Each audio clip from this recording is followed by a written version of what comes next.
Hey everybody, hope you're doing well. Adele and I have been doing this, we started this YouTube channel a couple of years ago, but we really lent into it from January 2025. So it's been about 11 months, and it's been pretty cool for us because we've been in obscurity, I suppose, and haven't been exposed to the evils of the online world, I suppose.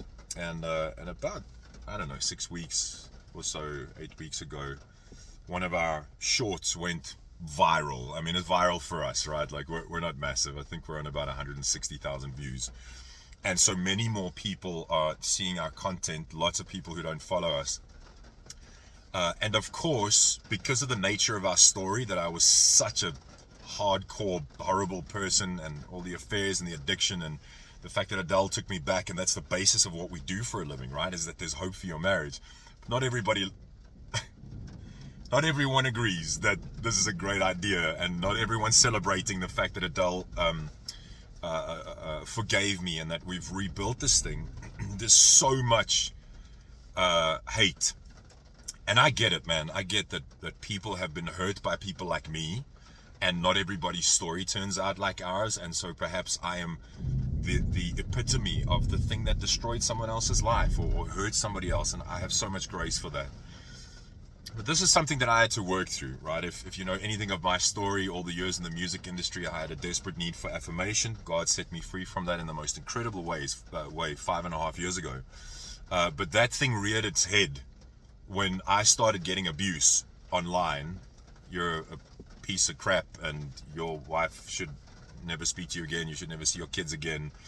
A leopard never changes its spots. You're a horrible human being. I mean, it goes on and on and on. This is not a pity party for Ren. I'm going somewhere with this. What happened was I almost had to level up. Like, I no longer needed affirmation to feel okay about myself, but I needed to level up and go, okay, now people are actively opposing you and saying negative things about you. Is your identity in Christ, and why are you doing what you're doing? And those people are hurting people, hurt people. That's why they're saying what they're saying. Have grace for them. And then I thought, this video is actually not about me, right? I'm just telling you the story because I'm going somewhere. I thought the only reason why I continue to put myself and us out there to be ridiculed or criticized or hated on or whatever is because of the mission.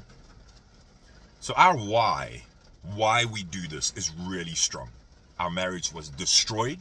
There was no hope for it whatsoever.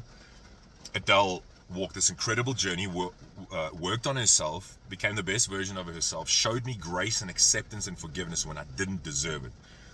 And maybe let's pause there. I want to say to those people who are saying the things that you're saying about me, you are right. You're right. I don't deserve forgiveness. I don't deserve mercy.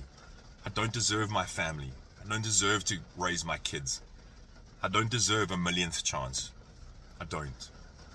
I'm so grateful for a God in heaven who sent his son for people like me who don't deserve that kind of thing. And I don't take this for granted. I think the grace that I get to live in and the mercy that God poured out over me is just like, it's not fair. And I get it. It's not fair. But it's his love. It's his love and his grace, and I'm really grateful for it. And if my why isn't strong enough, then I'd stop doing what I'm doing, right? Like, if I'm so affected by what other people are saying, I would stop doing what I'm doing because it's relentless. Every day, you're a piece of crap. You're a piece of, it's like, it's every day. But the thing that keeps me going is my why. God did something spectacular in my life and in our marriage, and then he called us to do this work. He said, I want you to tell your story, and I want you to give people hope. And then you'll learn some things about how someone can stand for a marriage and how this marriage can be put back together. He didn't ask me if I'd like it. He didn't say, and so I'm calling you to this, it's going to be amazing, and everyone's going to love you. And everyone's going to agree with you. No. If we stand for something, if Jesus got ridiculed, who are we to think that like our journey is going to be easy if we stand for something? So, that whole nearly 5 minutes setup to say to you, if you're fighting for your marriage, if you're standing for your marriage, I'm willing to bet good money that most people in your life, people who love you, they're good people and they want the best for you. Most people have said to you, you deserve better. They're right. You should move on. Your spouse will never change. No one deserves to be treated like this, and they're right. But if you've chosen to stand for your marriage and you know that there's hope, then not everyone's going to agree with you. And your why you are standing for this marriage needs to be solidified, needs to be absolutely immovable. Because you will hear the opposite from people so much. And if you're listening to this video, I want you to write down why. Why am I standing for this marriage? As many reasons as you possibly can. Because of legacy. Because I love my spouse. Because I realize that they're not the person that I married. There's something going on. That they're caught up in something. Or maybe there's addiction, and maybe they're in an affair, and maybe they're in limerence, which is this insane love that you do things that are completely out of character and makes you the worst version of yourself.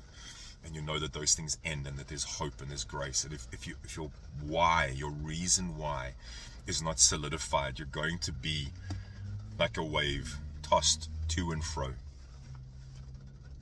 And that's no good for you, and it's no good for your stand for your marriage, and it's no good for the journey that you're on, right? The journey that you're on is for you to heal, become the best version of yourself.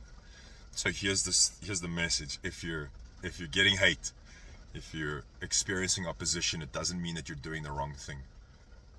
Very often when we do the right thing, we experience opposition. It's part of the journey, par for the course. You're not alone. So many people, most people who we work with who are standing for their marriages, most people's families and friends tell them to give up. I just want to blow wind into your sails that if everyone is opposing you, it doesn't mean you're doing the wrong thing. You do the thing that aligns with your beliefs and values. And often that's the more difficult choice. Often that's the harder road. Yeah, I just wanted to encourage you then. It's a tough journey.